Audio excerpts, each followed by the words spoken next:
স্বাগত টিবিএন আপডেটে। আপনাদের সাথে আছি আমি মনজুর আরিফিন। সিরিয়ার প্রথম প্রেসিডেন্ট হিসেবে হোয়াইট হাউস সফর করতে যাচ্ছেন আহমদ আল শারা। আগামী 10 নভেম্বর ওয়াশিংটন ডিসিতে পৌঁছানোর কথা রয়েছে তার। ওই দিন হোয়াইট হাউসে প্রেসিডেন্ট ট্রাম্পের সঙ্গে বৈঠক করবেন তিনি। শনিবার সিবিএস নিউজকে এই তথ্য নিশ্চিত করেছেন সিরিয়ার আমেরিকার বিশেষ দূত এবং তুর্কিতে আমেরিকার রাষ্ট্রদূত টম ব্যারাক।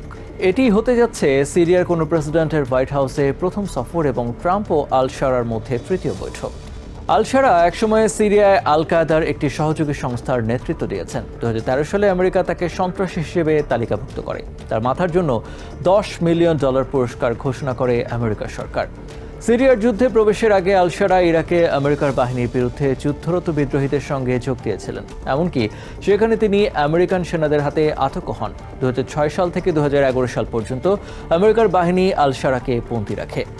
আর কারাগার থেকে মুক্তি পাওয়ার পর আসাদ বাহিনীর বিরুদ্ধে লড়াই করতে 2012 সালে আল শারা আল নুসরা ফ্রন্ট নামে একটি বাহিনী গড়ে তোলেন। আল নুসরা ছিল মূলত আল কায়েদার সিরিয়া শাখা। তবে এর 4 বছর পর 2016 সালে আল কায়েদার সঙ্গে সম্পর্ক ছিন্ন করেন আল শারা। তার 1 বছর পর আল নুসরা সিরিয়ায় আসাদ সরকার বিরোধী অন্যান্য দলের সঙ্গে মিলিত হয়ে হায়াত তাহরির আল শাম নামে একটি দল গঠন করে। এ দলের নেতৃত্ব থাকে আহমেদ আল শারার হাতে। উত্তর পশ্চিম সিরিয়ার ইদলিবে কয়েক বছর ধরে বিদ্রোহী অধ্যুষিত একটি অঞ্চলের নেতৃত্ব দিয়েছেন আল শারা। তার নেতৃত্বেই সিরিয়ার বিদ্রোহীরা অভিযান চালিয়ে 2024 সালের একটি আকস্মিক হামলার নেতৃত্ব দেয়। এর ফলে মাত্র 11 দিনের মধ্যে গত ডিসেম্বরে আসাদ পরিবারের 54 বছরের স্বৈরাচারী শাসনের অবসান ঘটে। মিলিশিয়া নেতারা তাকে জানুয়ারিতে সিরিয়ার প্রেসিডেন্ট হিসেবে নিযুক্ত করেন। আবু মোহাম্মদ আল জোলানি নামেও পরিচিত আল শারা তার আল কায়েদার সঙ্গে অতীত সম্পর্ক নিয়ে উদ্বেগ কমাতে সিরিয়ায় একটি অন্তর্ভুক্তিমূলক শাসন ব্যবস্থা গড়ে তোলার প্রতিশ্রুতি দিয়েছেন।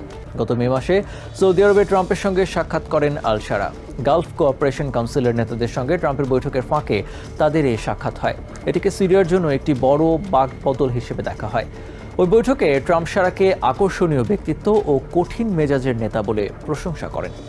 2000 সালে জেনেভাতে সাবেক প্রেসিডেন্ট বিল ক্লিন্টনের সঙ্গে হাফেজ আসাদের সাক্ষাতের পর আমেরিকার কোনো প্রেসিডেন্টের সঙ্গে সাক্ষাৎকারী প্রথম সিরিয়ান নেতা আল শারা। তাদের এই বৈঠকের একদিন আগে ট্রাম্প সিরিয়ার ওপর থেকে আমেরিকার নিষেধাজ্ঞা তুলে নেওয়ার ঘোষণা দেন। গত সেপ্টেম্বরে আল শারা জাতিসংঘের সাধারণ পরিষদে ভাষণ দেন। প্রায় 6 দশকের মধ্যে জাতিসংঘে তার দেশের কোনো প্রেসিডেন্টের এটি প্রথম ভাষণ। 2011 সালে সিরিয়ার গৃহযুদ্ধ শুরু হয়ে গত বছর শেষ হয়। এই সংঘাত সিরিয়ার জনসংখ্যার প্রায় অর্ধেক মানুষকে তাদের বাড়িঘর থেকে উৎপাস্ত করে। এখন আল শারার সামনের প্রশ্ন হলো, তিনি সিরিয়াকে ঐক্যবদ্ধ, স্থিতিশীল এবং গণতান্ত্রিক রূপে গড়ে তুলতে পারবেন কিনা। নিউ ইয়র্ক থেকে সম্প্রচারিত টিবিএন 24 টেলিভিশন, বিশ্বজুড়ে বাঙালির কণ্ঠস্বর।